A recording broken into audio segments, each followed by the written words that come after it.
Hello everyone.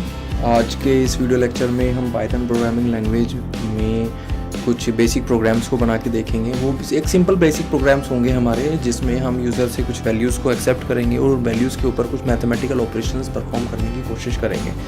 तो जैसे कि प्रीवियस क्लास के अंदर हमने डिस्कस किया था कि हम लोग विजुअल स्टूडियो कोड को किस तरह से अपने कंप्यूटर सिस्टम में इंस्टॉल कर सकते हैं डाउनलोड करके, और किस तरह से उसमें प्रोग्रामिंग लैंग्वेज हम यूज़ कर सकते हैं, पाइथन के अंदर प्रोग्राम्स बना सकते हैं। तो अभी की क्लासेस के अंदर जो भी हम प्रोग्राम्स बनाएंगे वो प्रोग्राम्स हमारे VS कोड के अंदर ही बनाएंगे। तो चलिए स्टार्ट करते हैं। सबसे पहले हम लोग क्या करेंगे, अपने VS कोड को स्टार्ट कर लेंगे। तो ये हमारा VS कोड हमारा स्टार्ट हो गया है। हम यहाँ से अपने फोल्डर को ओपन कर लेते हैं। डॉक्यूमेंट के अंदर हमने फोल्डर बनाया था, ये है पाइथन प्रोग्राम्स के नाम से। इसको हम ओपन कर लेते हैं और यहाँ पे हम एक नई फाइल बना लेते हैं, basics.py के नाम से हम यहाँ पे एक नई फाइल बना लेते हैं। तो फाइल हमारी यहाँ पे क्रिएट हो चुकी है। तो सबसे पहले हम यहाँ पे प्रोग्राम बनाएंगे अपने एडिशन के लिए, कि यूज़र से हमें अगर 2 वैल्यूज़ को एक्सेप्ट करना है और उसको ऐड करके उसका रिजल्ट हमें आउटपुट स्क्रीन पर प्रिंट कराना है, तो वो हम किस तरह से यहाँ पे कर सकते हैं। तो बेसिकली इस प्रोग्राम के अंदर अगर हम समझ पा रहे हैं तो हमें एडिशन का टास्क परफॉर्म करना है, यानी कि C = A + B इसका फॉर्मूला हमारा बनता है। तो अगर इस फॉर्मूले को हम ध्यान से देखें तो हमें पता लगेगा कि कितने नंबर ऑफ वेरिएबल्स की हमारे पास रिक्वायरमेंट होने वाली है इस टास्क को अचीव करने के लिए। तो हमने देखा यहाँ पे C = A + B, यानी कि हमें यहाँ पे 3 अलग अलग वेरिएबल्स की रिक्वायरमेंट होने वाली है। एक C, A और B, 3 अलग अलग वेरिएबल्स हमारे यहाँ पे आने वाले हैं। तो चलिए तीनों वेरिएबल्स को हम लोग इनिशियलाइज करते हैं और यूज़र से उसमें वैल्यूज़ को एक्सेप्ट करना शुरू करते हैं। तो सबसे पहले हमें यूज़र से 2 वैल्यूज़ को लेना है। 2 वैल्यूज़ लेने के लिए हम लोग क्या करेंगे, हम यहाँ पे A नाम का एक वेरिएबल बना लेते हैं, जिसमें हम इंट, क्योंकि हमें इंटीजर टाइप में कन्वर्ट करनी पड़ेगी, क्योंकि हमारा जो इनपुट फंक्शन है वो बाय डिफ़ॉल्ट स्ट्रिंग टाइप का मिलेगा। Enter first value. इसी तरह से B नाम से एक वेरिएबल बना लेते हैं हम।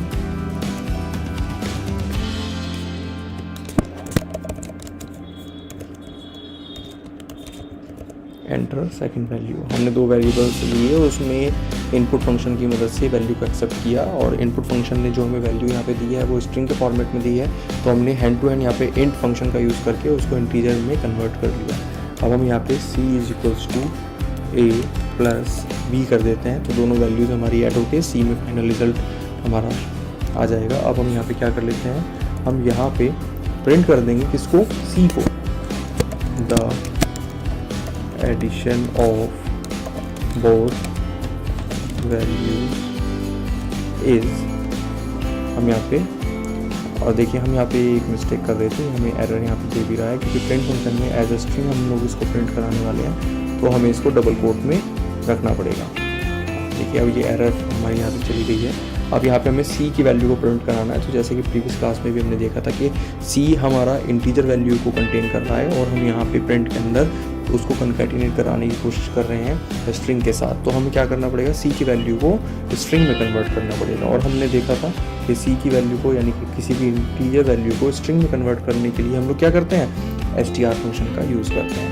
तो हमने यहाँ पे str फंक्शन से C को कन्वर्ट किया स्ट्रिंग में, और तब हम इसको रन करके देखते हैं। तो प्रोग्राम को हमने रन किया, इसने हमें बताया इनवैलिड सिंटैक्स। हाँ बिल्कुल इनवैलिड सिंटैक्स यहाँ पे बता रहा है। क्यों, क्योंकि हमने यहाँ पे प्लस नहीं लगाया था, क्योंकि हमें कंकैटिनेट करने के लिए क्या करना पड़ेगा, प्लस ऑपरेटर का इस्तेमाल करना पड़ेगा। दोबारा से प्रोग्राम को रन करते हैं। देखिए यहाँ पे मेरी एंटर फर्स्ट वैल्यू मैसेज आ गया है। मैंने यहाँ पे एंटर किया 10, और एंटर सेकंड वैल्यू मैंने यहाँ पे एंटर किया 20। तो यहाँ पे देखिए the addition of both value is 30। यहाँ पे आउटपुट स्क्रीन पे हमारा प्रिंट हो गया।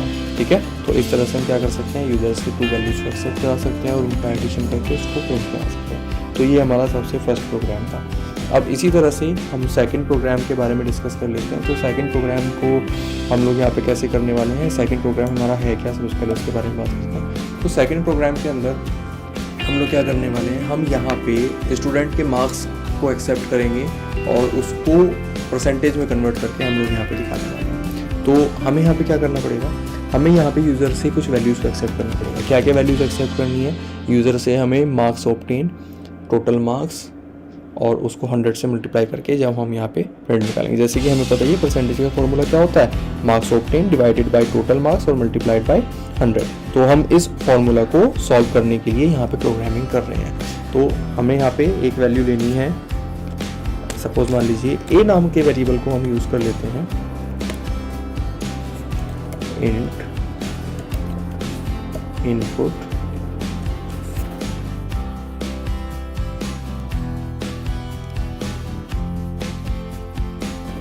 मार्क्स। हम यहाँ पे मार्क्स को एंटर करा लेते हैं यूजर से। इसी तरह से हम यहाँ पे बी नाम का एक वेरिएबल बनाएंगे,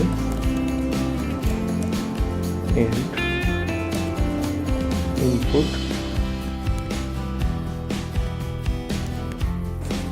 टोटल मार्क्स हमने यहाँ पे ले लिए। अब हम यहाँ पे क्या करेंगे, अब हम यहाँ पे इसको स्पेस को यहाँ पे हटा देते हैं। इस स्पेस का कोई यूज़ नहीं है, जिसकी वजह से वो हमें red line error line show कर रहा था। तो हमने ए के अंदर मार्क्स ले लिए जो कि हमारे मार्क्स ऑब्टेन होंगे कि स्टूडेंट के कितने मार्क्स आए हैं। बी के अंदर हमने टोटल मार्क्स ले लिए। अब हम रिजल्ट नाम से एक वेरिएबल बना लेते हैं जिसके अंदर क्या करेंगे, हम marks obtain divided by total marks, ठीक है। और इसको अगर हम इसको ब्रैकेट में भी रख दें तो भी हमारे लिए काफ़ी इजी हो जाएगा इसको समझना। और इसको हम मल्टीप्लाई कर देते हैं 100 से, ठीक है। तो रिज़ल्ट के अंदर हमारी परसेंटेज आ गई है। अब हम क्या कर सकते हैं, अब हम यहाँ पे इसको प्रिंट कर सकते हैं। हमें क्या लिखना होगा,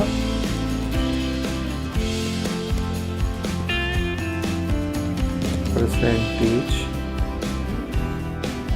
ये इसको, क्योंकि वो हमारा आगे की क्लासेस में हम लोग से देखेंगे कि यहाँ परसेंटेज को ये डायरेक्टली एक्सेप्ट नहीं करते हैं। तो percentage of the student is, और उसके बाद हमें क्या करना पड़ेगा, प्लस ऑपरेटर लगाएंगे और हमें str फंक्शन को यूज़ करके हमें क्या करना पड़ेगा, रिजल्ट को यहाँ पे इनिशियलाइज करना पड़ेगा, ठीक है। अब इस प्रोग्राम को हम रन करके देख लेते हैं। बेसिक सा हमने प्रोग्राम सॉल्व करने की कोशिश की है, हमने यहाँ पे एक फॉर्मूला इंप्लीमेंट करने की कोशिश की। अब सपोज मान लीजिए एंटर मार्क्स हमारे यहाँ पे हैं 60, मार्क्स ऑब्टेन थे हमारे 100। तो देखिए परसेंटेज कैलकुलेट होकर क्या आई हमारी 60.0, ठीक है। यानी कि ऑटोमेटिकली इसने क्या किया, इसने यहाँ पे चेक कर लिया कि हमारा जो रिजल्ट के अंदर आंसर आने वाला है उसमें पॉइंटिंग डिजिट्स हो सकती हैं। तो इसने उसको ऑटोमेटिकली क्या कंसीडर कर लिया, इसने ऑटोमेटिकली इसको फ्लोट में कंसीडर कर लिया, क्योंकि पॉइंटिंग डिजिट्स के लिए हम किस डेटा टाइप का यूज़ करते हैं, फ्लोट डेटा टाइप का यूज़ करते हैं। तो इस तरह से हम क्या कर सकते हैं, हम यहाँ पे परसेंटेज कैलकुलेट कर सकते हैं, ठीक है। चलिए अगले प्रोग्राम की तरफ मूव करते हैं। अगला प्रोग्राम हमारा जो है जिसमें हम मैथमेटिकल फार्मूला सॉल्व करने वाले हैं वो है हमारा ax² + bx + c। ये हमारा एक मैथमेटिकल फार्मूला है, इसको हम सॉल्व करने की कोशिश करेंगे। तो देखिए इस फार्मूला को अगर हम ध्यान से देखें, ax² + bx + c, तो इस फार्मूला में हमें यहाँ पे पता लग रहा है कि हम लोगों को क्या करना है, हम लोगों को यहाँ पे कितने नंबर ऑफ वेरिएबल्स की ज़रूरत है, हमें यहाँ पे 4 वेरिएबल्स की ज़रूरत होने वाली। कौन कौन सी, a, b, c और x, 4 वेरिएबल्स की हमें यहाँ पे नीड पड़ने वाली है। तो हम लोग क्या करेंगे, हम यहाँ पे यूज़र से 4 अलग अलग वैल्यूज़ को एक्सेप्ट करेंगे। कैसे, a = int input enter the value of a, इसी तरह से b = int input enter the value of b, इसी तरह से c = int input enter the value of c, x = int input enter the value of x, ठीक है। तो हमने यहाँ पे चारों वैल्यूज को एक्सेप्ट कर लिया है। अब हम क्या करने वाले हैं, हमें यहाँ पे क्या क्या चाहिए, हमें चाहिए ax² plus B X plus C, यानी कि सबसे पहले मुझे यहाँ पे कैलकुलेट करना पड़ेगा एक्स स्क्वायर को। सपोज़ मान लीजिए मैंने यहाँ पे डी नाम का एक वेरिएबल ले लिया और इसमें मैं क्या कर दूँगा, एक्स को मल्टीप्लाई करके एक्स कर दूँगा, ठीक है। तो यहाँ पे क्या हुआ, मेरा एक्स स्क्वायर किस में आ गया, डी में आ गया, ठीक है।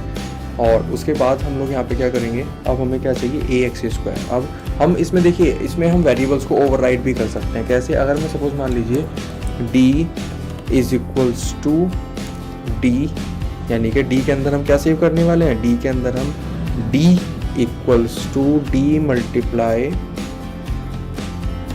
ए कर दें, तो हमारा डी के अंदर क्या आ जाएगा, ए एक्स स्क्वायर आ जाएगा, ठीक है। इसी तरह से हम लोग क्या करेंगे, अब इसी तरह से हमें चाहिए यहाँ पे बी एक्स, तो हम यहाँ क्या कर सकते हैं, B is equals to B into X, तो यहाँ पे ये हो गया।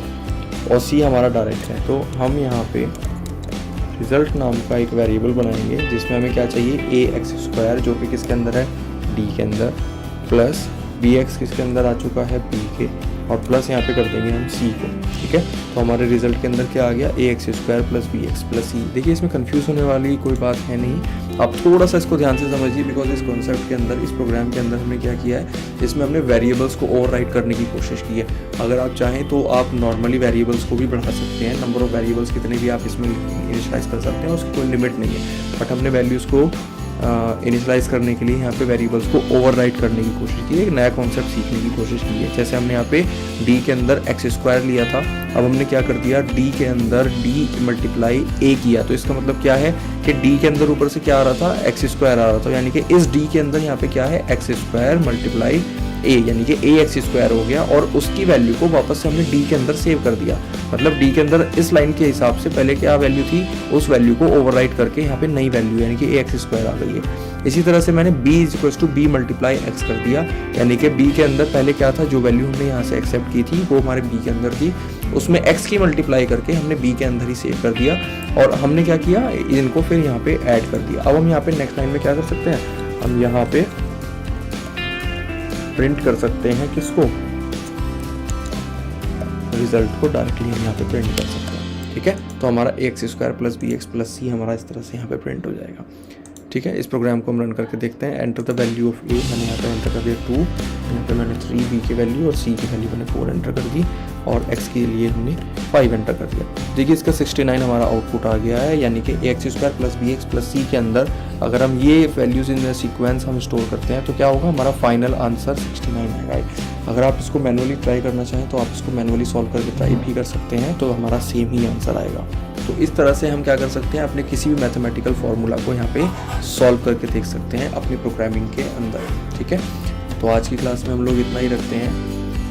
आज के लिए आप लोगों का होमवर्क यही रहेगा कि आप लोग मैथमेटिकल कोई भी फार्मूला को लेके उसको पाइथन प्रोग्रामिंग के अंदर सॉल्व करके देख सकते हैं, ठीक है। Thank you so much, have a nice day.